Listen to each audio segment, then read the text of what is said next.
മൈത്രൻ ഇവിടെ അമേരിക്കയിൽ വന്ന് കുറച്ചാള് ന്യൂയോർക്ക് സിറ്റിയിൽ ഇപ്പോൾ 2 ആഴ്ചയായാലും ഉണ്ടായിരുന്നു. അപ്പോൾ ഒരുപാട് ഹോംലെസ് ആൾക്കാരൊക്കെ കണ്ടു കാണുമല്ലോ. അപ്പം അതിനെപ്പറ്റി മൈത്രന്റെ ഒരു അഭിപ്രായം എന്തുവാ ഈ ഹോംലെസ്, ഇവിടുത്തെ ഒരു ഹോംലെസ് സിറ്റുവേഷന്റെ?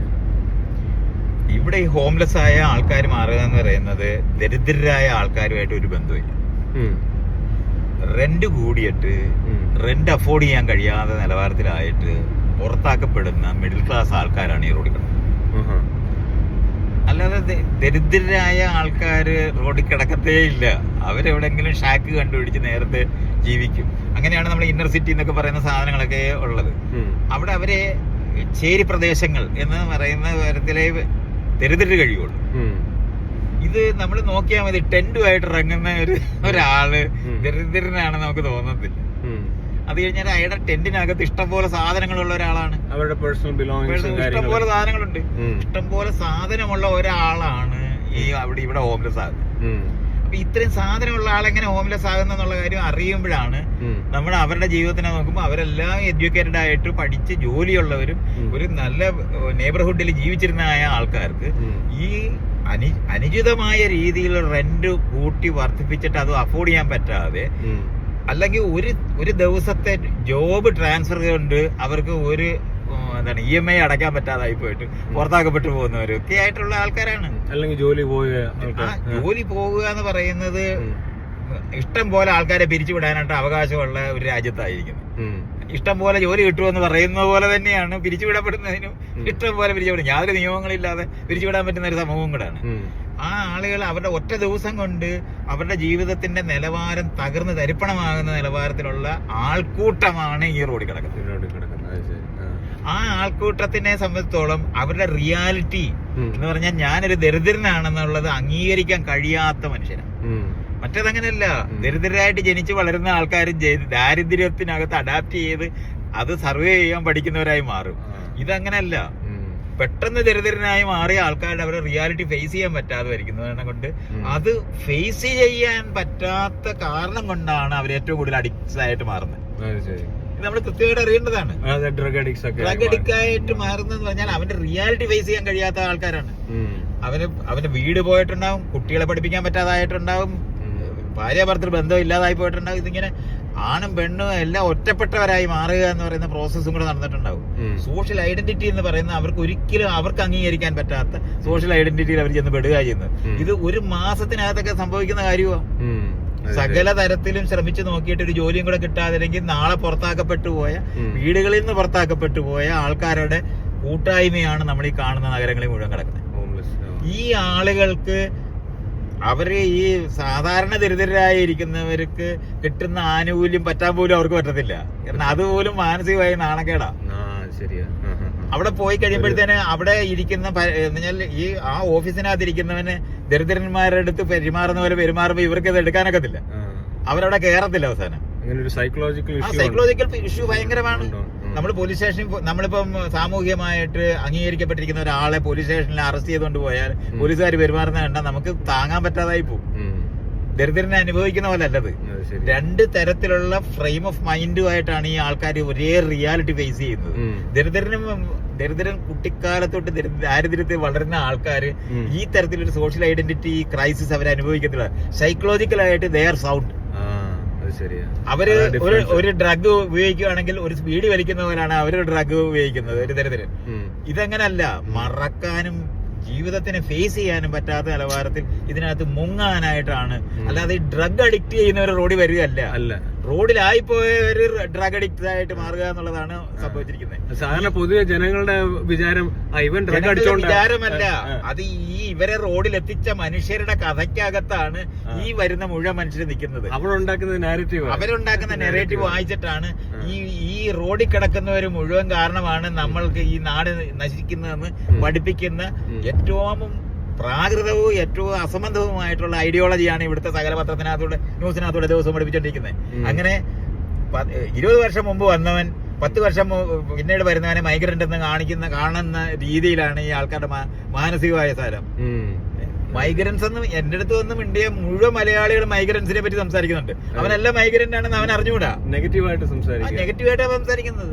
തൊഴിലും ചെയ്യത്തില്ല, ഒരു കാര്യം ചെയ്യത്തില്ല, ഇവിടുത്തെ സാമൂഹിക സാധനം മേടിക്കത്തില്ല, അവന്മാർ അവിടെ പോയിട്ട് ബഹളം വയ്ക്കും. ഇതെല്ലാം പറയുമ്പോൾ നമുക്ക് കാണേണ്ടതാണ് ഇതെന്തുകൊണ്ടാണ് ആളുകളത് അവരുടെ റിയാലിറ്റി അവർക്ക് ഫേസ് ചെയ്യാൻ പറ്റത്തില്ല. ഈ ലെവലിലുള്ള ഈ ഹോംലെസ് ആയ ഈ അവസ്ഥ സത്യസന്ധമായിട്ട് പറഞ്ഞാൽ ഡേർട്ടി റിച്ച് എന്ന് പറഞ്ഞ അമേരിക്കൻകാര് ഉണ്ടാക്കിയെടുക്കുന്ന ഒരു സാധനമാണ്. ഇവിടുത്തെ ഗവൺമെന്റ് വെറുതെ ഞാൻ പറഞ്ഞാല് 1000 പ്ലെയിൻ ഈ ഭൂമി മുഴുവൻ പറത്തിക്കൊണ്ടിരിക്കുന്നുണ്ട് അവര് ദിവസവും. പാവം പിടിച്ച ദരിദ്രവാസികളായ ആൾക്കാരുടെ രാജ്യങ്ങളുടെ മുകളിലാണ് ഈ പറക്കുന്നത്, അവരെ സ്പൈ ചെയ്തുകൊണ്ടിരിക്കുന്നത്.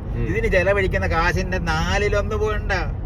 2 സ്റ്റെൽത്ത് പ്ലെയിൻ ഉണ്ടാക്കുന്ന കാശുണ്ടെന്നുണ്ടെങ്കിൽ ഈ അമേരിക്കയിൽ ഒരു ഹോംലെസ് ആയ ഒരാളുണ്ടാകത്തില്ല. ഇങ്ങനത്തെ പ്രയോറിറ്റി എന്ന് പറഞ്ഞാൽ എന്താണ് പ്രയോറിറ്റി എന്ന് പറയുന്ന സാധനം അറിഞ്ഞുകൂടാതിരിക്കുകയും അത് മര്യാദയില്ലാതെ ഉപയോഗിക്കും. അറിഞ്ഞുകൂടാന്ന് പറഞ്ഞ വാക്ക് ഉപയോഗിച്ചുകൂടാ, തെറ്റാ. അറിഞ്ഞുകൊണ്ട് ചെയ്യുന്ന പരമദ്രോഹികളായ ഭരണ സംവിധാനങ്ങളെ ജനാധിപത്യമായിട്ട് തിരിച്ചടിക്കുകയൊന്നും ചെയ്യുന്നു. അത്ര ദ്രോഹികളാണ് അവര്. ലോകത്തുള്ള ആൾക്കാരെ മുഴുവൻ കൊള്ളയടിക്കുകയും അവരെ മുഴുവൻ ബോംബ് ചെയ്യുകയും ഇവിടെയുള്ള സാധാരണക്കാരെ പട്ടിണിക്കിടുകയും ചെയ്തുകൊണ്ടിരിക്കുന്ന ഒരു ഗതികെട്ട ലോകത്താണ് നമ്മൾ ജീവിക്കുന്നത്. ഇതൊക്കെയാണ് നമ്മൾ അറിയേണ്ടത്. അതിന് പകരം ഈ റോഡിൽ കിടക്കുന്നവൻ, കഞ്ചാവ് വലിച്ചവനും കൊക്കൈൻ തിന്നവനുമാണ് ഈ രാജ്യം നശിപ്പിച്ചുകൊണ്ടിരിക്കുന്നത് പറഞ്ഞ കഥയ്ക്കകത്താണ് ഇവിടുത്തെ പാട്ടും സിനിമയും കവിതയും. എത്ര കഷ്ടമാണ്. നമ്മളൊന്ന് ആലോചിച്ച് നോക്കണം. എത്ര കോടി രൂപയാണ് ഒരു പ്രയോജനമില്ലാത്ത സർവൈവലൻസിന് ഈ എന്നാൽ സ്വന്തം രാജ്യത്തെ ജനതയെ പോലും അല്ല അന്യ രാജ്യത്ത് പോയിട്ട് ചെയ്തുകൊണ്ടിരിക്കുന്നത്. ഈ ആ കാശിന്റെ ഞാൻ പറഞ്ഞാൽ അതിന് ഒരു തൂകി വീഴുന്ന കാശ് മതി ഇവിടുത്തെ ഹോംലെസ്നെസ് ഇല്ലാതാക്കാൻ. ഇങ്ങനത്തെ കാര്യങ്ങൾ അറിയാതെ ആൾക്കാർ തമ്മിൽ അങ്ങോട്ടും ഇങ്ങോട്ടും സംസാരിച്ചോണ്ടിരിക്കുന്ന കാണുമ്പോ സങ്കടം.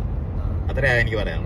അത് അതിനെ ഇപ്പൊ ഹോംലെസ്നെസ് മാറ്റാൻ വേണ്ടി പ്ലാൻ കൊണ്ടുവരും. ഇപ്പൊ മംദാനി അപ്പൊ ഇവര് കൊണ്ടുവരുന്ന പ്ലാൻ ഒക്കെ പറയുമ്പോ പറഞ്ഞാൽ അത് സോഷ്യലിസ്റ്റ് എന്ന് പറഞ്ഞാൽ നിലവാരത്തിൽ പഠിപ്പിച്ച് അത് മുഴുവനും ഈ തരത്തിലുള്ള മാനസികമായിട്ട് ഇത്രയധികം അധമത്വമുള്ള മനുഷ്യരെ സൃഷ്ടിച്ചിരിക്കുന്ന ഒരു രാജ്യമാണ് ഈ അമേരിക്ക. ലോകവ്യാപകമായിട്ടുള്ള പാവം പിടിച്ച ആൾക്കാർ ഇവിടെ എത്തിച്ചേർന്നിട്ട് അവരെ അടിമത്തത്തിൽ അഭിമാനിക്കുന്നവരാക്കി മാറ്റി എന്നുള്ളതാണ് ഏറ്റവും വലിയ ദുരന്തം. ഒറ്റപ്പെട്ട എന്നാൽ ഓരോ ആളും അവരുടെ എഫർട്ട് കൊണ്ട് രക്ഷപ്പെടും എന്ന് പറയുന്ന അസംബന്ധം പിടിച്ച ലോകം അത് ഉൽപ്പാദിപ്പിച്ചിട്ട് പണ്ട് ഒരു തൊഴിലാളികള് ഒന്നിച്ച് ചേർന്നാണ് ഒരു ഫാക്ടറിയിലെ വർക്ക് മുഴുവൻ നടക്കുന്നത് തൊഴിലാളികളുടെ അധ്വാനം കൊണ്ടാണെന്ന് പഠിപ്പിച്ചിരുന്ന ആശയത്തിന് വിരുദ്ധമാക്കി ഒറ്റയ്ക്ക് സ്വർഗത്തിൽ പോകാമെന്ന് പഠിപ്പിക്കുന്ന പോലെ ഒറ്റയ്ക്ക് സ്വർഗം ഇവിടെ തീർക്കാൻ പറ്റുമെന്ന് പറഞ്ഞ് കണ്ടുപിടിക്കുന്ന അസംബന്ധം പിടിച്ച ആശയങ്ങളാണ് ഈ ഇവന്മാര് പഠിപ്പിക്കുന്നത്. ഇത് സകല സിനിമയ്ക്കകത്തൂടെയും സകല ടെലിവിഷനകത്തൂടെയും സകല പത്രത്തിനകത്തൂടെയും നിരന്തരം എഴുതി പഠിപ്പിച്ച് അത്തരത്തിലുള്ള മനുഷ്യരെ സൃഷ്ടിച്ചിട്ട് ശരിക്കും പറഞ്ഞ പരസ്പരം ഒരു ബന്ധവുമില്ലാത്ത ഒറ്റപ്പെട്ട തുരുത്തുകൾ ഉണ്ടാക്കിയിരിക്കുക എന്ന് പറയുന്നതാണ് നടന്നിട്ടുള്ളത്. അതിവിടെ ഒരു ടേം ഉണ്ട്, ഈ മോഡൽ മൈനോറിറ്റി എന്ന് പറഞ്ഞാൽ. അതായത് ഇന്ത്യൻസ് പ്രത്യേകിച്ച് നമ്മുടെ ആൾക്കാർ തന്നെ പറയുന്ന ഞങ്ങൾ വന്നപ്പോൾ ഞങ്ങൾ ഒന്നും ഇല്ലാതെ വന്ന് ഞങ്ങള് അധ്വാനിച്ച് ഇതൊക്കെ ഉണ്ടാക്കി അങ്ങനെ. അപ്പൊ അവര് ഇമിഗ്രൻസിന് അഗേൻസ്റ്റ് സംസാരിക്കും. അത് മാത്രമല്ല ഈ മുതലാളിയുടെ പണ്ട് ജന്മിയുടെ കാര്യസ്ഥന്മാരായിരിക്കുന്ന തൊഴിലാളികളെ പോലാണ് ഈ ഇന്ത്യക്കാരെന്ന് പറയുന്നത്. ജാതി സമ്പ്രദായം നിന്നതിനകത്തുനിന്ന് വന്നവന്മാരാണ്. അവിടുന്ന് ഇവിടോട്ട് വരുന്ന സമയത്ത് അവിടുത്തെ ഒരു 10 ബാങ്കിൽ നിന്ന് ലോൺ എടുത്തിട്ടണം എന്നുള്ള കാര്യം മറക്കരുത്. ലോൺ കിട്ടണം എന്നുണ്ടെങ്കിൽ അവന്റെ വീട് വെക്കണമെന്ന് ഉള്ള കാര്യമാണ്. അങ്ങനത്തെ മാത്രമാണ് ഈ വരുന്നത്.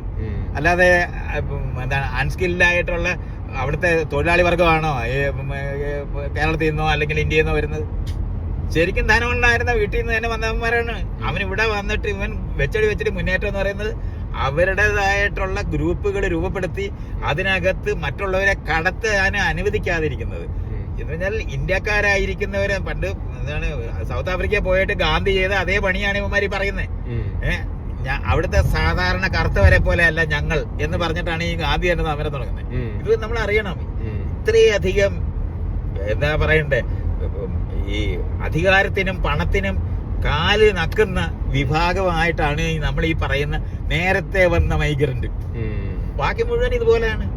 സകല തരത്തിലുള്ള ജാതിയോ മതമോ ഉപയോഗിച്ച് അത്തരത്തിലുള്ള കമ്മ്യൂണിറ്റിയുടെ സപ്പോർട്ട് കിട്ടിയിട്ടിരിക്കുന്നവന്മാരാണ് ഈ ഒറ്റപ്പെട്ട് നിൽക്കുന്ന ഈ ആൾക്കാർ മുഴുവൻ പറയുന്നത്. ഇതൊക്കെ നമ്മൾ കാണേണ്ടതുണ്ട്, എങ്ങനെയാണ് ഈ മനസ്സ് വർക്ക് ചെയ്യുന്നതെന്ന്. എല്ലാ തൊഴിലാളിയെ അടിച്ചത് മുതലാളിമാരല്ല, ഈ തൊഴിലാളികളിൽ നിന്ന് എടുത്തിട്ടുള്ള കങ്കാണിമാരും കാര്യസ്ഥന്മാരുമാണ്, വേറെ ആരുമല്ല. അത് എപ്പോഴും നമ്മളെ പോലീസുകാർ, സാധാരണ പോലീസുകാരെന്ന് പറയുന്നത് ഇതേ തൊഴിലാളികളിൽ നിന്ന് എടുത്തവരല്ലേ.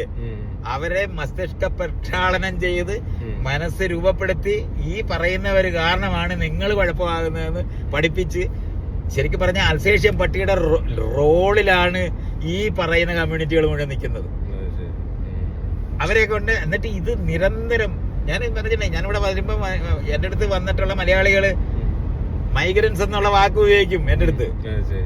എന്നാ ഞാൻ ഇന്നലെ വന്നവനെ മൈഗ്രന്റ് എന്ന് ഞാൻ നേരത്തെ വന്ന ഞാൻ അമേരിക്കക്കാരനാണെന്നുള്ള നിലവാരത്തിലാണ് മിണ്ടുന്നത്. എന്തൊരു അസംബന്ധം പിടിച്ച മനുഷ്യരാക്കി മാറ്റിയിട്ടുണ്ട് പ്രാകൃത സമൂഹം. ഞാൻ ഈ ശരിക്കും പറഞ്ഞാല് ലോകത്തിന്റെ അകത്തെ ക്യാൻസർ പോലെയാണ് ഇത് വളർന്നുകൊണ്ടിരിക്കുന്നത്. ഈ രാജ്യം അങ്ങനെയാണ്. ഞാനിവിടെ ആൾക്കാർ പറയും ഞാനിവിടെ വന്ന് സുഖിക്കുകയാണെന്നാണ്, ഇത് കണ്ട് കരയുകയാണ് ചെയ്തോണ്ടിരിക്കുന്നത്. ഇത്രയധികം സ്വത്തുണ്ടായിരിക്കുന്ന ഒരു രാജ്യത്ത് അത് അനുഭവിക്കാൻ കഴിയാതെ ദുരിതപ്പെട്ടു പോയിരിക്കുന്ന ജനതയെ പറ്റിയാണ് നമുക്ക് ആലോചിക്കേണ്ടത്. കഷ്ടമാണ് അതൊക്കെ, പറയാൻ പറ്റത്തില്ല. എന്നിട്ടോ ഈ പറയുന്ന കാര്യസ്ഥന്മാരുടെ യുക്തി, കങ്കാണിമാരുടെ യുക്തിയുള്ള മനുഷ്യരെ സൃഷ്ടിച്ചിട്ടുണ്ട്. അത് കൂട്ടായ്മയായിട്ട് ഉണ്ടാക്കിയിട്ടുണ്ട്, സംഘമായിട്ട്. പിന്നെ കുറച്ച് നാള് ജോലി ചെയ്ത് കഴിഞ്ഞ് കുറച്ച് കാശൊക്കെ ഉണ്ടാക്കി കഴിയുമ്പോഴത്തേക്കിന് പിന്നെ അവർക്ക് ടാക്സ് കൊടുക്കാൻ ബുദ്ധിമുട്ട്, അല്ലെങ്കിൽ അവരുടെ കാശ് കൊണ്ട് മറ്റുള്ളവര് ബെനിഫിറ്റ് ചെയ്യുന്നു, അത് സോഷ്യലിസം. അങ്ങനെ ഞാൻ ഈ പറയുന്നത്, ഈ അല്പൻ ഐശ്വര്യം കിട്ടിയാൽ അർദ്ധരാത്രി കൊട പിടിക്കുമെന്ന് പറയുന്നത് പോലാണ് ഈ ആൾക്കാരുടെ ജീവിതം മുഴുവനും, പറച്ചിലും മുഴുവനും. നമ്മളത് അങ്ങനെ മനസ്സിലാക്കേണ്ടതുണ്ട്. ആൾക്കാര് ശരിക്കും പരസ്പരം തമ്മിൽ അടുപ്പിക്കാനായിട്ട് ഉപയോഗിക്കാവുന്ന എല്ലാ ആശയങ്ങളും ഇവിടുത്തെ ടെലിവിഷനകത്തൂടെയും പത്രത്തിനകത്തൂടെയും സിനിമ, ഇത്രയധികം മനുഷ്യന്റെ മനസ്സ് രൂപപ്പെടുത്തുന്ന മറ്റൊരു മെക്കാനിസം ഇല്ല. അത് മുഴുവനകത്ത് ഇത് പഠിപ്പിക്കുക എന്നുള്ളതാണ് ആൾക്കാർ ചെയ്തുകൊണ്ടിരിക്കുന്നത്. ഇതെല്ലാം നമ്മളിങ്ങനെ മനസ്സിലാക്കണം. എങ്ങനെയാണ് ഈ ചിന്ത, അവന്റെ അത്രയും കറുത്തവനല്ല ഞാനെന്നും, അവന്റെ അത്രയും ദരിദ്രനല്ല ഞാനെന്നും, അവന്റെ അത്രയും എന്താണ് താഴ്ന്ന സ്ഥലത്തു നിന്നല്ല ഞാൻ വന്നതെന്നും പഠിപ്പിക്കുന്ന ആൾക്കാരായിട്ടാണ് നിൽക്കുന്നത്. പുങ്കന്മാരുടെ കൂട്ടായ്മയാണ് ഈ രാജ്യം, പുങ്കന്മാരുടെ കൂട്ടായ്മ.